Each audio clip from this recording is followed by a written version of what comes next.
Yes. So Isaiah 44, most people will just read over that, but it's clear that even though somebody would testify to our history by subscribing with their hand about us, so others will write history about us, and another will subscribe his name himself by the name of Israel. And I just, on the last video, I just made it clear that this could only refer to the European Jews that called themselves by the name of Israel. Now, let's go on. We're going to go on into, because some may not agree with me. So you have to understand who they are. Now, if I told you that the European Jews was of Khazar, they're Khazars in origin. They're not of the people originally of Esau, and they of Ashkenaz. You know what I mean? Ashkenazis. You know what I mean? They call themselves Ashkenazi Jews. What is Ashkenaz? Ashkenaz was a son of Gomer. Who was the son of Gomer? Gomer was the son of Japheth. Japheth was one of the sons of Noah. Noah had 3 sons, Shem, Japheth, and Ham. So the sons of Japheth, this is Genesis 10, verses 2. It says the sons of Japheth, Gomer, Magog, Madai, Javan, Tubal, Meshach, and Tereus. Now, these are European nations. These are European nations. Understand this, that like Magog and Tubal and Madai, those are upper regions. You know what I mean? Like Russia and so on and so forth. Now, it's interesting that out of Ham's people, they're not called Gentiles. Shem's people, not called Gentiles. But if you look in verse 5 of chapter 10 of Genesis, it says, by these were the isles of the Gentiles divided in their lands, every one after his tongue, after their families in their nations. So you mean to tell me that those in the upper region parts where Japheth went, Japheth's people basically inherited all of what we call today Europe and the mountains that they're in. And some of them go onto the Far East border. So all of that, all of Europe is Japheth's people. So Ashkenaz in verse 3 of chapter 10, Ashkenaz, Ashkenazi, which is plural for more than one, but Ashkenaz, in which they label themselves, they're Gentiles. They're not even of the real people of Israel. Now check that out. So we have just concluded that Gentiles, that the Ashkenazis are Gentiles, and they are not even of Shem. They are of Japheth. So they have stolen something that doesn't belong to them. This culture is not of them.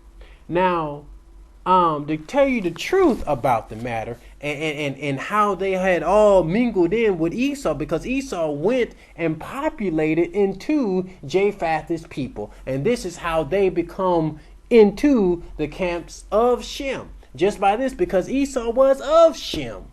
Yeah. Now check this out. Go to Luke 39. I think that's Luke 39. Now I'm going to tell you, the man of 2,000 years ago, the Yahshua of 2,000 years ago, he knew something about them. That's why they wanted to kill him. But it wasn't time for everything to be done in that time. So when you before time, it looks like Luke 1. I'm sorry, I got some really small print here.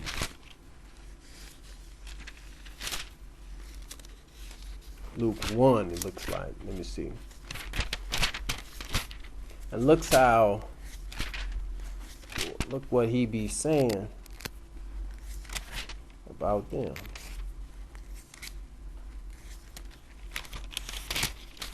Oh, that's not it either.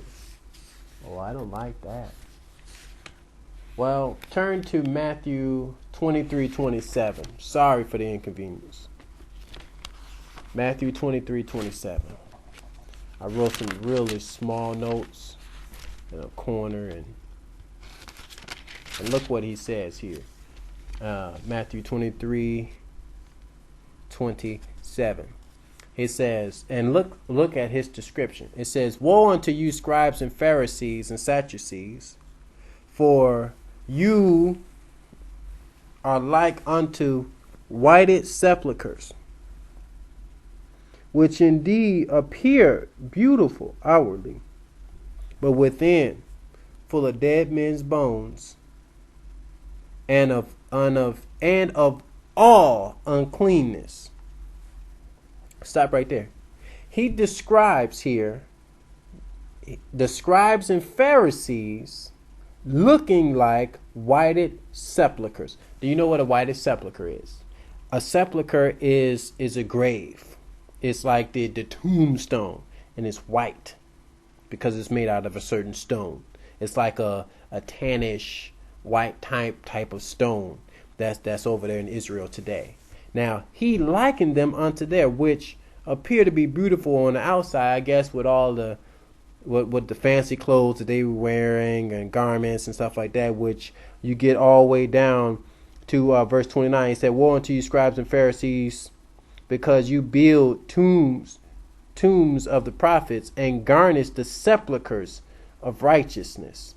Now, my point here is saying that he knew something about these people. He knew something about these people, and that's why they was trying to kill him back then. He knew something about them. He knew something about them. Why else in Revelation 2:9 and 3:9, where he said they are some that call themselves Jews and who are not, but they will be made of the synagogue of Satan. But they are of the synagogue of Satan. But God knows your poverty. They are rich, but you are poor.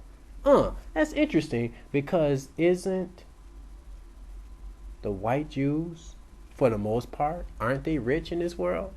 And you are poor? Yes. Go and read Revelation 2:9 and 3:9. Put it into clear perspective. Now, turn quickly over to John 8:31.